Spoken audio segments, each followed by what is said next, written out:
Live, Evelyn. We are live. Okay, welcome everyone to MillerKnoll's Design Perspectives. This is our monthly broadcast where we talk about all things design. And for the month of November, it is still November.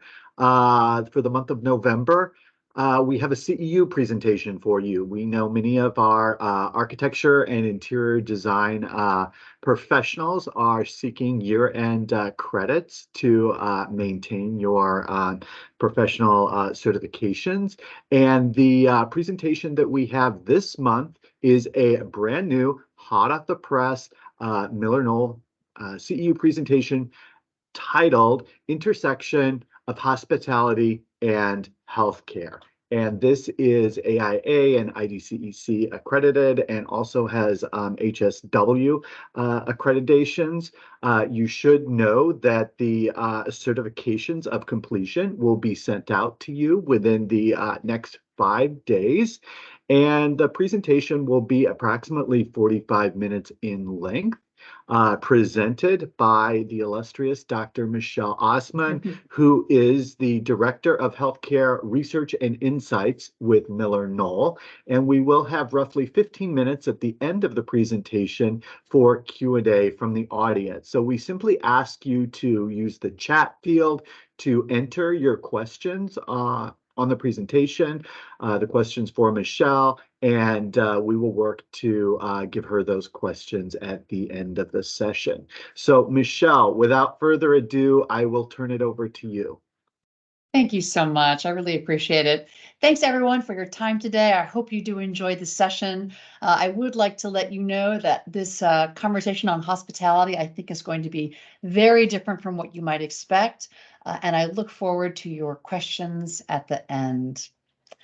So I do need to go through some technical slides first that are required.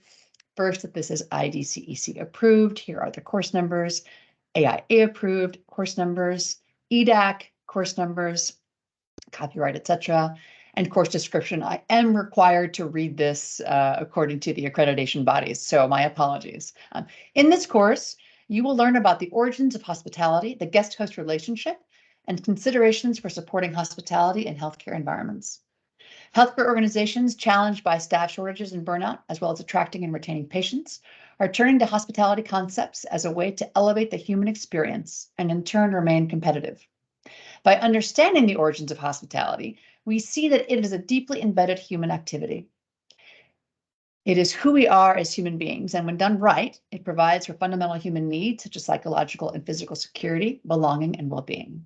With a focus on guest-host relationships, designing for hospitality and healthcare environments can enable protection to lower stress and anxiety, intellectual welcome to be inclusive of all, and table fellowship to encourage sharing and trust. Here are our learning objectives. We are going to be reviewing business drivers, the origins, that guest host relationship we discussed, several design considerations, 3 in particular, and then how relationship-based hospitality does in fact elevate the human experience and improve care. And quite honestly, I think you'll find that this session will apply to many aspects of your work, certainly not just healthcare. So we'll start here around improving outcomes. Certainly on the healthcare side, although I would argue this is the case in any workplace, that staff and patient experience are more important than ever, especially given the competitive landscape. So there's this drive towards consumerism. If we ever get there, we'll see. And this race to earn preference is making it such that the need to attract and to retain staff, to retain patients and families is critical to being able to continue to deliver care to communities. You know, we know that compounding this issue is that, of course, physicians report record numbers of burnout. The advisory board's physician workforce data for 2023 indicates that 38% of say that a lack of respect from coworkers contributes to burnout, and what have you. And I think you'll see that a great deal of what we're going to be talking about today certainly relates to these aspects. Nursing turnover, certainly still an issue. And just this past year, 2023, close to a third of all newly hired nurses left within a year. Tragic, right? That we invest this much time and energy into an entire workforce that simply cannot stand to stay any longer in practice. So addressing this issue as well. And then lastly, but certainly not least, patient attraction and retention. The recent regulatory, technological, and pandemic-induced forces certainly have brought new attention and an urgency to paying attention to patient attraction and retention. We know that a third of hospital outpatient revenue is at risk of shifting to non-hospital sites. So again, keeping patients within the system is a core interest. And so thinking about hospitality is important in this case as well, and you'll see why momentarily. So when we think about what comes to mind when you think of hospitality, when I'm about it, and typically what comes to mind is things like finishes, things like hotel-like, things like service and what have you. And it's not that those things are not true, they are, but it is far more than that. And I think one of the main points to recognize is that the service-scape just simply is not enough. If you go to the fundamental literature on hospitality, the majority of it, when they're talking about hospitality, what they actually measure is things like what is called the service-scape, lighting, color, air quality, not things that we would necessarily view as contributing to hospitality, and certainly not if you go back and look at the extant literature. And it then makes sense to me now that I've gone through all this work to see why it is that hospitality appears to fall flat. I'll never forget years ago, I was doing a big research study with major university in the Southeast and asked a patient whether or not his setting was institutional. I'll never forget. He looked at me and he's like, "Honey, it's a hospital." There's this sense of trying to make healthcare what it is not. No one goes to the hospital to have a joyous experience, or even the clinic to have a joyous experience. Now, we're certainly seeing wellness and going and seeking wellness within the context of physical bodily health. But that is not the majority of the case, right? We're selling a service in healthcare that nobody actually wants. And forgive me for saying we. I was an NP for about 10 years, so I will still say the we. It's an interesting service line, right? Where your customers don't necessarily want what you have to sell. So, in trying to make something more delightful, that's certainly laudable, and it is a bit of a yes and, but it's not enough. And so, we keep seeing healthcare institutions try to have hospitality as this brand strategy. Can we in fact drive hospitality and drive retention by using this construct of hotel-like? That's typically where people tend to land, but it's far more than that.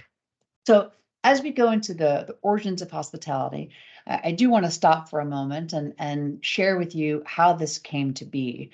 The body of work around hospitality came from a call for papers this past year around hospitality, bringing the patients back. And I thought to myself, I don't really know what that means, bringing patients back. Why do we think this would work? And so did what I would call a concept review. It's not a literature review because I didn't use standardized search terms. There are very specific academic ways that we do a full lit review, but more a concept review. So I did a snowball approach. I looked for those major papers around hospitality that tend to get cited over and over again through the years, which are the canonical pieces, if you will, that are constantly referred back to that have to do with hospitality. Looked across numerous bodies and fields, and you'll see why momentarily. Hospitality is a subject that gets addressed both in religious studies, in architecture, in anthropology, in the field of hospitality. I went to the major schools of hospitality, NYU, Cornell, to look to see what are those faculty members who specifically teach in the schools of hospitality. How do they approach the questions of the day? What are the issues that they're speaking about? All to deeply explore what is hospitality really? What are we missing? And I think that you will find that the main message here is that hospitality is a deeply, deeply embedded human activity. Over and over again, the main theme of most research suggested that hospitality and that the requirement to demonstrate hospitality is a major theme across human moral systems across the globe and time. Like, it is who we are as human beings. And so to even suggest that hospitality is something that is owned by the hotel industry or even the restaurant industry is just a misunderstanding of what hospitality is. So what we're going to spend the next 7-10 minutes or so is going through the origins, across different domains to illustrate how hospitality is in fact who we are as human beings. So first, hospitality in world religions. The duty and obligation to provide hospitality to any stranger who may be an angel, a god who has arrived at your doorstep, is a key element in almost all religions. In Hinduism, which predates the Abrahamic religions, it is taught that no matter how poor someone is, they should always offer three things: sweet words, a sitting place, and refreshments. In Judaism, some scholars discuss that the Israelite experience of constant movement and being a stranger in lands helped to develop this keen sense for a need of hospitality. In Buddhism, the Buddha argued that hospitality should be shown to all, whatever the caste, religious affiliation, or status. And the Buddhist established rest houses are a core part of Buddhism. In Christianity, the Greco-Roman customs of hospitality fueled the growth of the early church, and missionaries and believers found that providing for food and lodging was fundamentally when traveling for the sake of the gospel.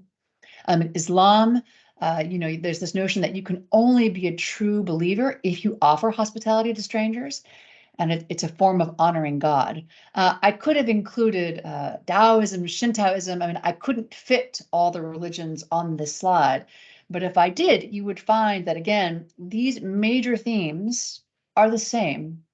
While they vary in small different ways of operationalization, that basic notion of the host offering and providing hospitality to whomever arrives at their door is this core part of world religions. It is also the case across geographies. The indigenous cultures of Australia and North America, while they lived geographically isolated for centuries, the indigenous peoples of Australia, for example, were thought to have lived unexposed to other cultures for over 40,000 years, and yet they have the same fundamental principles of hospitality as you see across Europe, Asia, Africa, the indigenous cultures of North America, which is to say offering food, resources, and shelter, sharing in conversation, listening to each other's guests, welcoming in outsiders. Anthropologically, hospitality is who we are as human beings. Again, it is core to us. It's not owned by any particular discipline. Hospitality is expressed in architecture. I could do an entire lecture just on this subject alone. When you cross the threshold of someone's home or a building and you're invited in, there's this notion that you transform from being a stranger to guest. Over and over again, we see using boundary, walls, gates, doors to enforce this ritual of transformation. Right. So because if you're a stranger, there's no obligation. But once that threshold is crossed, there is this sense of the host being required to demonstrate these facets of hospitality, which we're going to address in a moment. Historically, in desert Arab cultures, there was this notion that if you were an enemy, you had to be guaranteed safety and lodging anywhere, right? You would show up at the door, and again, a known enemy, they would welcome you in, be required to demonstrate hospitality, guarantee your safety. But fascinatingly, these folks, the guests, would tend to leave in the middle of the night, right? Because once the enemy crossed the gate, they were no longer a guest, right? And the obligation to show hospitality and to guarantee their safety and security no longer existed. You were a stranger again. right? By crossing that threshold, this boundary, and could be attacked at any moment. So, I could go into space syntax and all the different ways through buildings, and as we get deeper in plans, who is the guest and the host, the owner, if you will, and the stranger, how that changes as we move through a building. Human beings, we spatialize the arrival areas, and once you're within, you're a part of this community, and your relationship from stranger to guests transforms. And there's this obligation that therefore exists. So again, you can see this could be an entire conversation unto itself. But most designers here on this call, no doubt, will recognize this transformation that happens in moving from host to guest. Excuse me, from stranger to guest.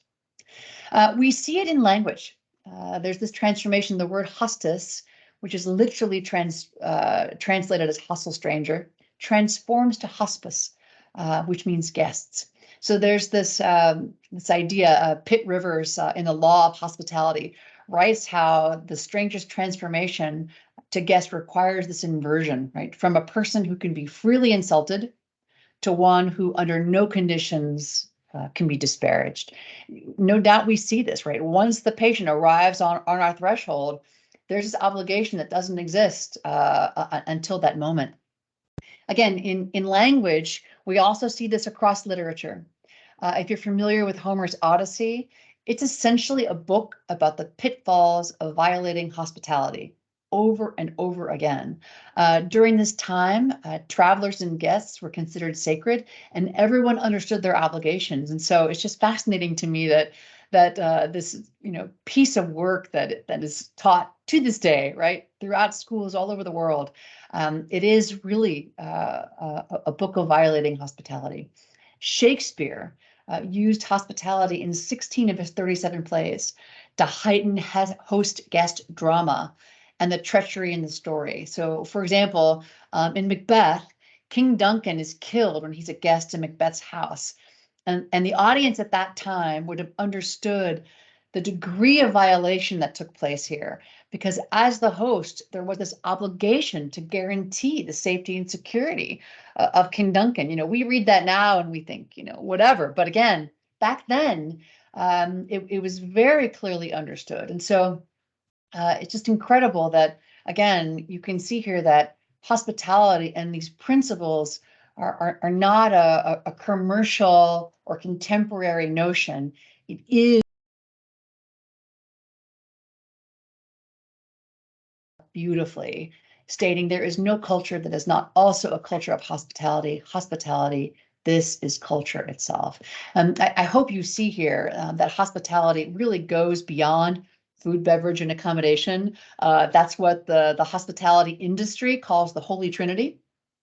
Literally, that's what they call it. But it really goes far beyond that. And what occurred to me as I was reviewing all of this work, that hospitality is really about meeting fundamental human needs, and is really translates very nicely to Maslow's hierarchy. That kept coming in my mind. And we should recall, of course, that Maslow's hierarchy comes centuries, eons after, right?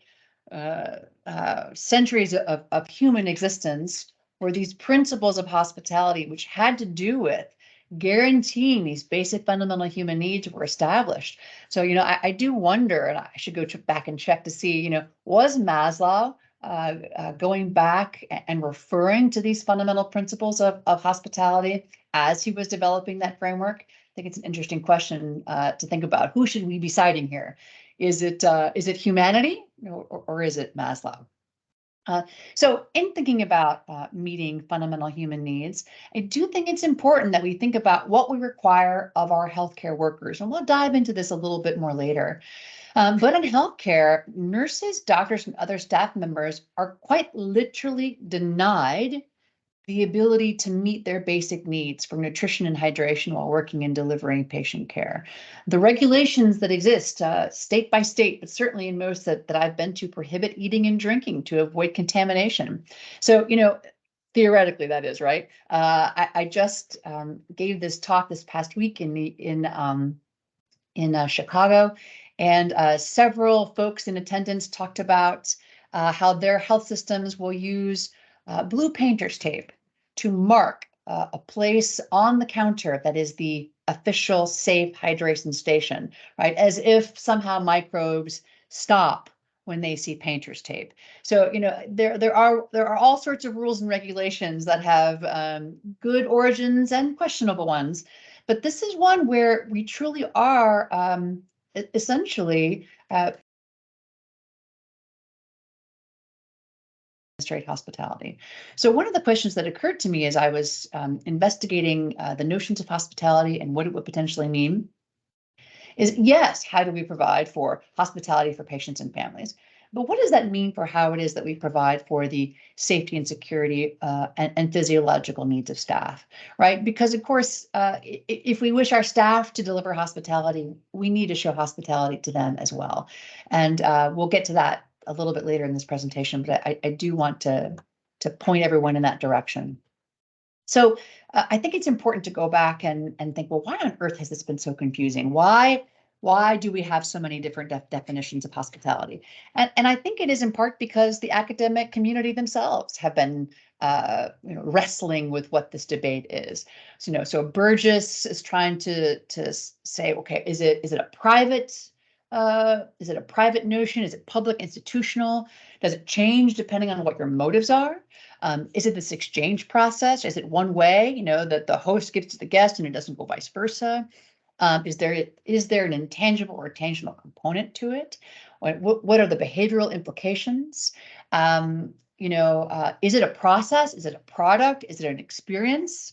Does it just have to do with management of strangers, right? So there have been various definitions over the years, which I do think have confused folks. But I do think, fortunately for us, we do have a nice synthesis, if you will, that handles most of the discussion around the definition of hospitality. That Brotherton nicely came up for us in 1999, and we'll go through these 5 critical components of hospitality. I do want to say first, the most important thing to recognize here is that all 5 have to happen at the same time for this to be considered hospitality. This is not about cherry picking. Different pieces that behoove us in the moment or are the easiest.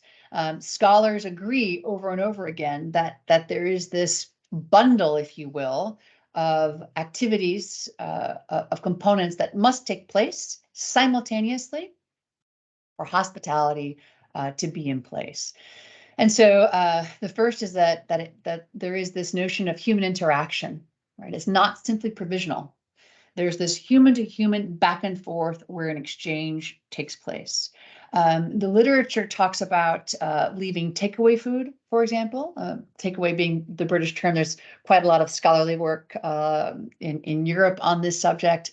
And takeaway food or leaving food, for example, on a table, right? If you are hosting folks and it just being there on its own, that in and of itself is not hospitality. There has to be this component of me giving to you, quite literally, that is this human interaction component.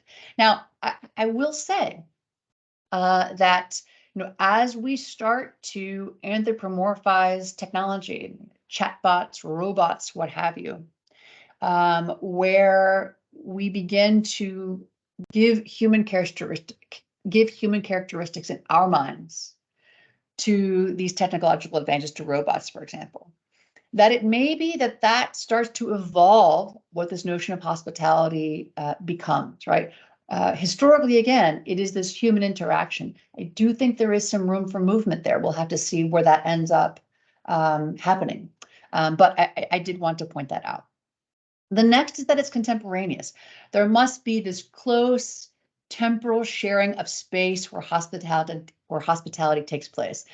No one was more surprised, or no one could be more surprised than me to discover that hospitality is spatial. I found this just fascinating. I wasn't looking for it and truly did not think that I would find in the core notions of hospitality that there would be a close spatial component.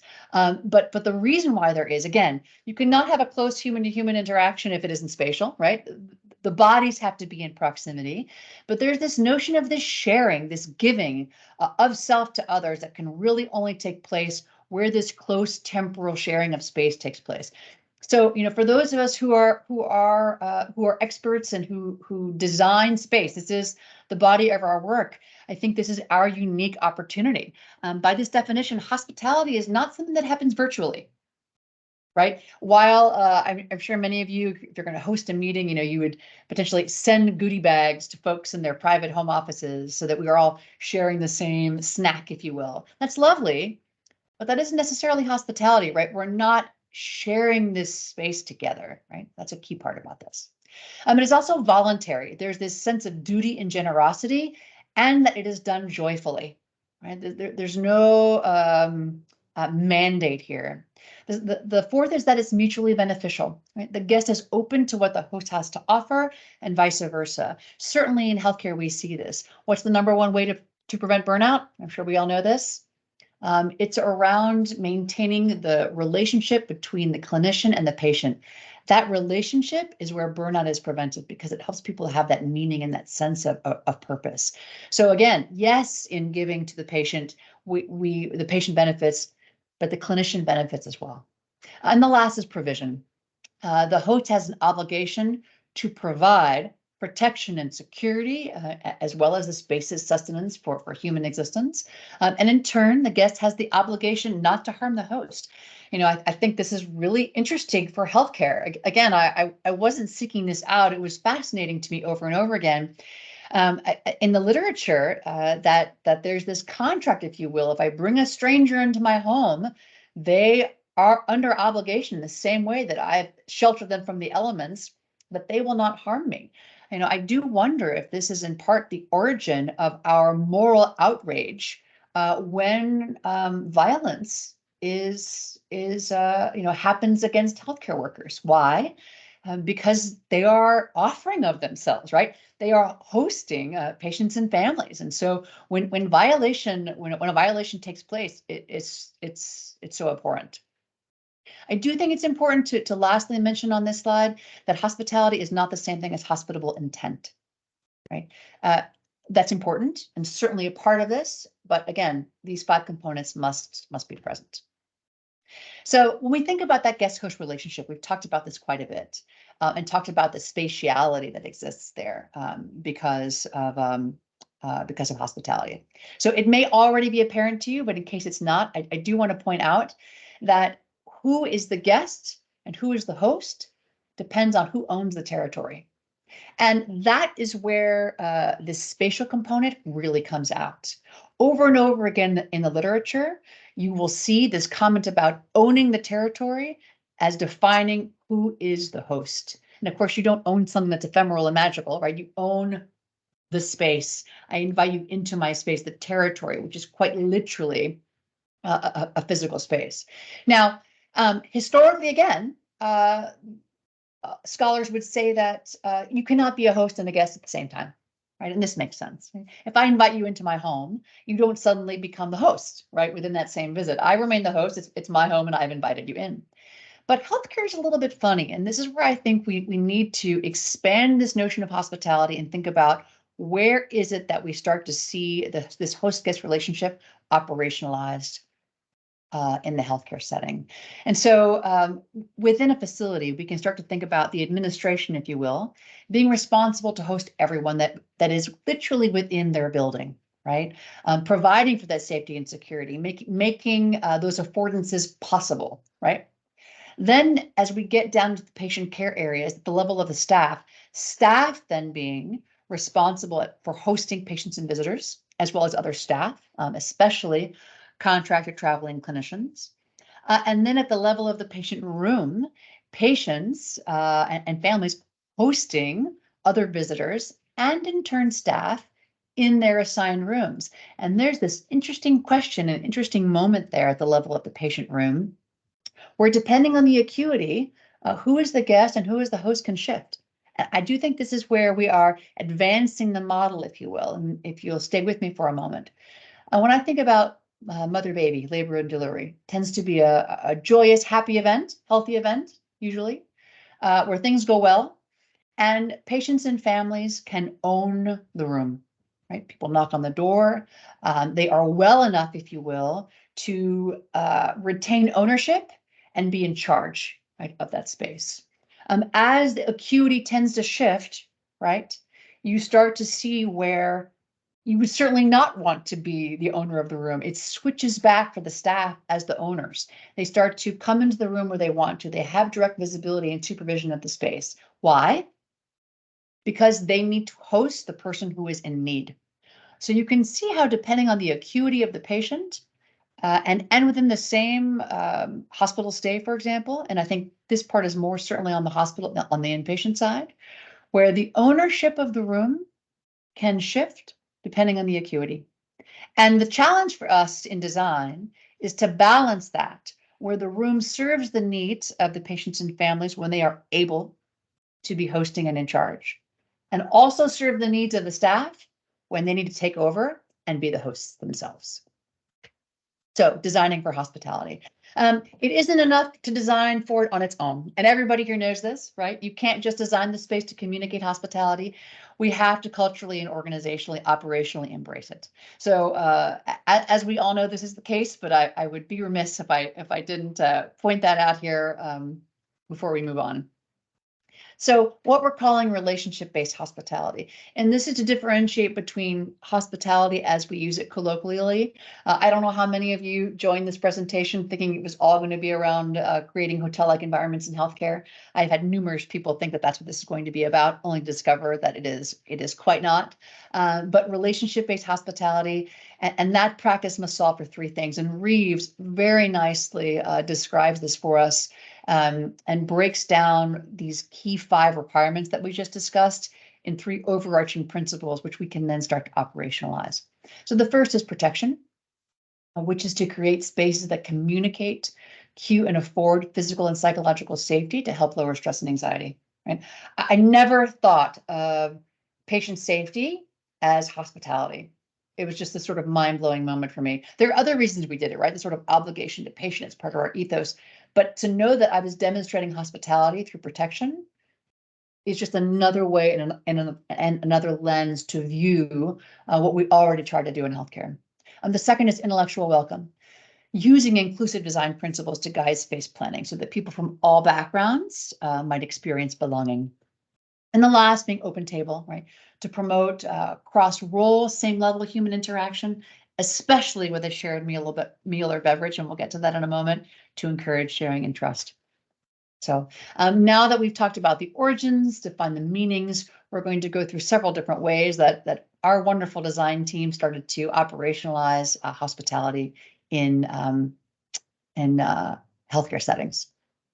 So the first is our waiting area. So if I go with protection, so on the protection note, how do we provide an easy to navigate environment, right? What is a great way to have people feel scared and not have security? To be lost, right? So making sure that as we think about layouts, that they are intelligible, which is to say that they are easily discernible using this perceptual apparatus that we have here on our faces, to know and understand what the intent of the building and the progression is through the building, and making sure that we allow for visual access for clear wayfinding and sightlines, which supports both staff and patient and family anxiety. And there's a bit of an overlap here with the intellectual welcome part, which we'll get to in a moment. Avoiding seating arrangements that place chair backs to circulation paths. Certainly those of us who design for VA know you would never have any seating arrangement that was going to support soldiers and their families and veterans with their backs to the corridor, to the door, right? It just simply wouldn't fly. The same thing is true if we want to think about trauma-informed design, right? So making sure that patients who have experienced trauma not only have an eye to the door who knows what's coming, but who also have an eye to the staff, because giving vision and a sightline to staff creates security because they know that protection is nearby. Right? Communicating inclusivity and belonging by designing for diverse patient populations and needs. There is nothing more uninclusive then to say that space over there is for you, right? We want to instead make it possible for everyone to be present in the space. And certainly we do that by creating pockets, if you will, for more or for less sensory stimulation, right? So that's certainly part of intellectual welcome. Making sure that we have a variety of seating to allow for different postures, different abilities, allowing people to relax, stay productive, be comfortable, whatever they would wish to do and be. That's part of that intellectual welcome. And then lastly, open table, the entire space promoting interaction and creating a sense of partnership between staff, patients, and families with that same level seating and surfaces, and encouraging table-based interactions. There is this profound effect of the table, right? Of the sharing that takes place. Now, let's think about where people reveal self in life. Where does it happen? It happens across the kitchen island and the kitchen table. It happens at the bar, right? That is where, in the process of eating, drinking, being together, we exchange and we share who we are. My colleagues in Mexico City shared with me this term, sobremesa, which is this lingering over the table, right? And that's what we're trying to create here with Open Table. Here's another view here. You can see different pockets where one can remove and yet still be present. Again, there's not a place for you. Everyone can find what they need within the waiting space. At the level of the exam room, making sure that the clinical team area, their work area by casework and products are easily accessible for the clinician by the door. We all know that rule, right? Making sure that we have durable and easy to clean finishes. It never occurred to me that in making things easy to clean, we are demonstrating hospitality to our EVS staff, right? Making the work easier, alleviating the burden, providing them the security that they're able to do their jobs within the, at least on the inpatient side, the 10 minutes they have for a daily clean and the 30 for a complete turnover. Imagine the stress there, right? So demonstrating hospitality by making it obvious and easy to clean, and of course, demonstrating to patients and families that it is clean, right? Showing them that their safety is being accounted for. Positioning the hand washing sink, where patients and family members can see the hand washing taking place while maintaining eye contact. Lovely paper on that subject. Intellectual welcome, right? Lowering stress and anxiety by decreasing visibility to exam tools. You'll see there we have an example of just turning the shelving so that all the tools aren't easily visible. I'll never forget taking my daughter to the emergency room and she had something in her eye and there was a lovely sign on the casework that said, "Eye spear." Right? The terror in a 12-year-old, I don't know that I could possibly explain what she felt in that moment. But making sure, again, we reveal what we have to reveal and we hide what we can hide. Making sure that there's room for patients to be supported by the family or support persons. There's nothing less welcoming than realizing, holy cow, I haven't prepared for you, right? But there is this preparation part. And making ready and being always ready that is part of this hospitality piece. So making sure that there's plenty of seating to support that. Giving patients the choice of where to sit and making sure that there's a place for all those objects that you have in your room. You'll notice here that we have a table next to the exam chair so that you can put your phone down and your medications and all those things that the clinician will be asking you for so that you can engage in those things and not have them tucked away where you can't quite reach them. And then Open Table, again, providing spaces that encourage human interaction and relationship building and allowing for that face-to-face communication. And side by side, you'll notice that we're not showing a giant screen here. I know that was popular for quite some time. I can't tell you how many exam rooms I've been in as of late. We shared a big presentation at Healthcare Design this past month. People aren't using the big screens, and this doesn't surprise me. When you are going to come alongside someone to say, we're going to work on this together, how do you do that? Do you do it by looking at a screen that's far away and trying to imagine this, or do you come next to someone? Allport famously in the 1920s was doing studies, as well as Summer in the 1970s, around the best ways to work on something together, and we know what that is. It's side by side. Right. So allowing side by side and catty corner collaboration for this Open Table. at the level of the patient room. For heaven's sakes, let's support the primary purpose of a hospital admission, which is observation and treatment and care. There is no better way to provide a sense of protection and security for clinicians by making sure that they can lay eyes on their patients, right? Enabling bedside rounding with easy access for clinicians so that it is possible, right? It is very difficult to have bedside rounding when no one can fit in the room. I see it over and over again. So making sure that the tools that are needed for bedside rounding to encourage family participation are present. Maintaining the sight lines between patient rooms and other areas to communicate to the patients and families that clinicians are nearby. A famous study, Alwash did it a number of years ago, finding that it was so interesting, showing a floor plan and having patients choose, having people choose, where would they prefer to have their patient room? All of them, nearly all of them, chose a room as far away from the nursing station as possible, unless they had a previous inpatient admission experience. And then they all wanted to be as close as possible to the nursing station. There's a reason for this, right? They want to have that sense of security by being visible, if you will. So, these things like maintaining sightlines are critical for maintaining that sense of protection, not only for the staff, but also for the patient. Making sure that the in-room work areas support clinician safety with clear pathways and ergonomics. This like getting underneath, beds and tables and all the lines to try to reach all the different parts of care, tripping over different pieces because there hasn't been thoughtful accommodation and thinking about how things work out. Make it very difficult to deliver care well. Thinking about a separate guest space where families and visitors can retreat if needed. We'll go over that one in a moment. On the intellectual welcome side, supporting patient and family teaching and learning with whiteboards where the question that you forgot to ask the doctor, when you remember 30 minutes later, you can write it down on the screen so that there's this ability to share that information. Accommodating families with movable tables and seating. Patients, it's been shown, there's a great study done in an emergency department showing that when when the clinician sits down to have the conversation with the patient and family, they perceive the visit to be 20 to 30% longer simply by sitting. It is very difficult, however, to sit if there's no chair. I can't tell you how often I've come into a room and there's just no place, even if I wanted to sit down next to the family member that I need to talk about the plan of care with, and there's no way to do it.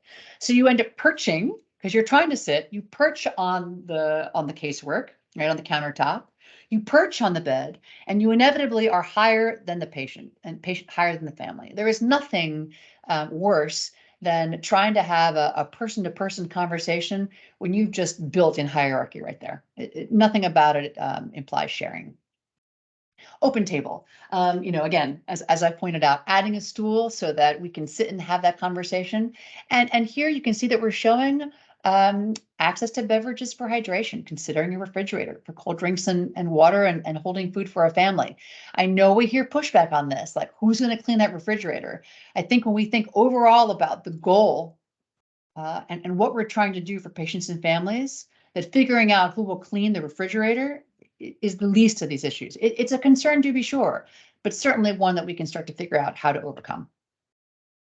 Here's an example of this separate patient family room that we were thinking about. This was the inspiration for this actually came from an apartment that we built at the back of the Emory University Neurointensive Care Unit, where I was a staff member a number of years ago, and how I ended up in this business to begin with. We won the Society of Critical Care Medicine AIA award for this design, where patients and families literally had a door they could close, and we would knock before we would go in and bother them and ask them a question, again, using architecture. Now, I know that it's very difficult to do this. Not everyone has the space. In fact, most people do not. But I do wonder about using interior architecture elements to start to create that boundary and that threshold. How do we communicate this place is for you? And as a staff member, where acuity allowed, right? I will ask permission before entering your space, right? And really heightening that sense of being the host for families and for patients. And then lastly, going over the staff lounge. Now, providing staff retreat spaces nearby is critically important. I will say, however, staff don't take breaks. I published a paper this past year with Lisa LaRusso, who is first author, with the study we did at the University of Florida, demonstrating that that nurses don't take breaks. We've known this for quite some time. I invite any of you who are working with nursing groups right now to do the work to assess, are they taking breaks? And in this case, they had full buy-in from the organization. They were telling them on a daily basis, take your breaks. We want you to take breaks. Nurses weren't doing it. A lot of reasons for that. I could go into that separately, and please contact me later if you'd like to discuss that further, but they don't take breaks. So when they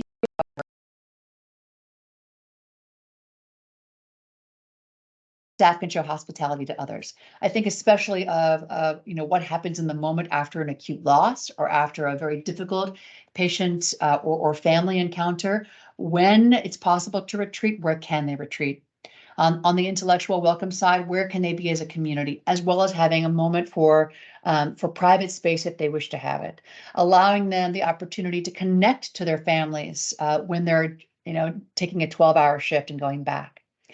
And then open table, right? Making sure that we have the spaces to encourage human interaction and relationship building. It's really hard to be a jerk to someone out on the patient care floor when you've just had coffee with them in the break room, right? So making sure that this is accounted for.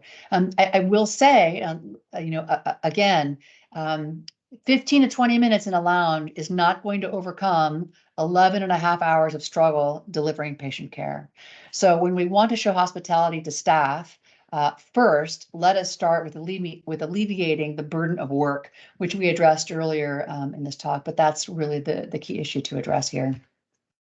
So to conclude, relationship-based hospitality, when patients and families together consider where to receive and provide care, relationship-based hospitality can be a differentiator, and making sure that we not only have inclusion, right? Thinking about that relationship, thinking about security, thinking about that relationship, thinking about open table, that we can, in fact, make a difference with relationship-based hospitality. So thank you so much. Thank you, Michelle. And to the audience, encourage you to put any comments or questions in chat. Michelle, we've got a couple here that I'll start with, but thank you very much. Excellent. Great. I've been getting some text messages on my phone as well as a side comment that it sounds like some people are going to be taking some of these ideas and not only applying them in healthcare environments, but in their own holiday entertaining, let's say. Fun. In terms of guest host relationships. So thank you for that. And yes. Lots of thumbs up. So here are the questions. It is hard to get architects to understand that patients and family need more space in patient rooms. How do we do that?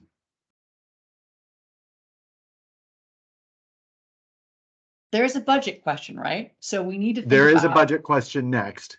Yeah, no. I mean, it's a huge budget question. And, I think there's some interesting heuristics around what that looks like.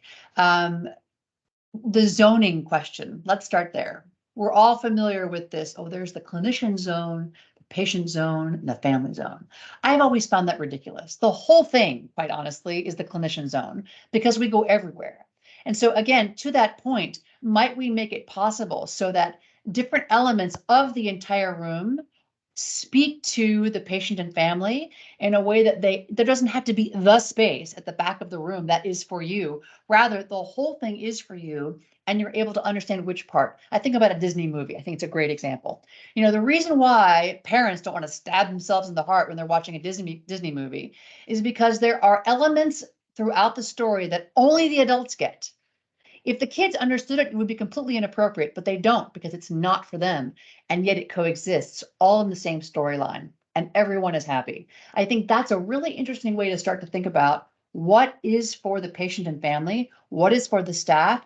Can they not intermingle? I think we need to dispense with this zoning because it makes for a false a sense of scarcity that really may not exist. So that's where I would start. But I think it's a tough question and a fair question. The next question is certainly around budget Mm. and the realities of budgets, right? Oh So yeah, it says this is from Bradley. Lovely, huge patient room, yeah. but how many facilities have the dollar sign, dollar sign, dollar sign, dollar sign to accomplish this? Yeah. Well, as we do with thought starters, they are thought starters for a reason. The whole idea is to take elements and apply them to your particular project and the needs of your client. Again, as we've said, nothing about in the theory of hospitality did I talk about expensive or luxurious. I Mhm. talked about meeting a fundamental basic human need. I don't Mhm. know that expense has to necessarily be part of that. What we are trying to do in a single application is demonstrate all the ways something can happen. And that's where the expertise of the designer, right? You and your individual projects take that and creatively figure out, all right, how do I accommodate these 5 moments with the money and the budget that I have? I will say that the first time I gave this lecture, I gave it for the Health Facilities Institute, which is a government healthcare conference this past year. I did not provide any applications, and there's a reason for that. I only did design implications because I wanted the designers to just take the notions, the ideas, and creatively think about how they would do it themselves without giving them any presupposed notions about what it should look like. So please don't take this to be prescriptive. It is simply to inspire. Perfect, perfect. There was a great follow-up comment from Martha. Amazingly put, needs don't equal dollar sign, dollar sign, dollar sign, dollar sign. Yes. So, and again, I think the point you made, this is intended to be inspirational. So, Yes. That's our job, right? Our yeah, job as MillerKnoll, it's our job to inspire. yeah. You then, as designer, take it and make it real. I mean, that's how it works, right? Yeah, yeah. So lots of comments here. I won't read all of them, but brilliant. Thank you. You'll be amazed by this, Michelle. This is the best CEU I have had all year. So Oh my we'll gosh, take that's that really all day kind. long. Um, as a healthcare idea and daughter of a nurse, thank you for this. One of the best presentations I've attended. Fascinating topic. Excellent. So I hope kind. you will have other presentations building on this information with lots of thumbs up for that. By the way, as an aside, we are targeting this is hospitality in healthcare applications, but how hospitality plays out in corporate applications as well. So that is on our chart of work. There's a question about, can a copy of this be sent to other team members to watch? Evelyn, if you don't mind responding to that one in the chat, that would be great. Yes, I did. and I will Oh, also and say she that did. I see. yes, and I will also say that I have been delivering the CEU to smaller audiences. So if you wish to reach out to your local MillerKnoll rep, we can talk about what that might look like. Yeah, perfect. And here's a good question, I think, to wrap up on from Matthew. Does your research suggest ways we may need to adjust the, in quotes, modern hospital aesthetic to promote ambient belonging for broader groups of patients and families? So I'm looking at the chat and I'm smiling because Matt Trover is a good friend and colleague, and we've been talking about ambient belonging for Okay, some all time. So right. I'm so glad you asked that question. Yes. Um, so you'll notice here that we were talking about the cultural, the anthropological underpinnings, if you will, of hospitality. There is, however, this notion around the service-scape, right? The healthscape, right? Which has to do more with, as you're alluding to, um, literal physical environment, the look, the feel, the ambiance, if you will. And ambient belonging being this piece. So for those of you who aren't familiar with it, it is the notion that without seeing people, right? That's the key part. I imagine there are other people like me here. That is the sort of definition of ambient belonging. So Yeah. do I think that we need to, yes, 100%, right? Because before I even get to have a relationship with you and be in the same space with you, right? Someone is walking through the door and they immediately get a sense, this is for me or not. right Mhm, before we've mhm. even spoken. So I think that's a great point, Matt, that thinking about, even before we get to have that human interaction, what does the environment start to communicate as that very first step in terms of whether or not ambient belonging exists? So yes, I completely agree. And thank you for bringing that up. Excellent, excellent. Well, Michelle, thank you for an amazing presentation. If you want to Yeah. feel really good about your work, just read through the comments here in the Aw, chat. So, thank you all so much. It's very kind. yeah, so thank you to the audience for attending. We greatly appreciate it. We will be taking December off for design perspectives, and we'll be back with you in January. So look for the invitation to that. In the meantime, just a comment here. We will be hosting 34 We Care events across the United States and Canada in the month of December with our A&D partners, dealers, and the Boys and Girls Club. So hopefully many of you are participating in that. And we wish you a happy holiday season. Thank you for Yes. attending, everyone. Thank you, everyone. Bye. Bye.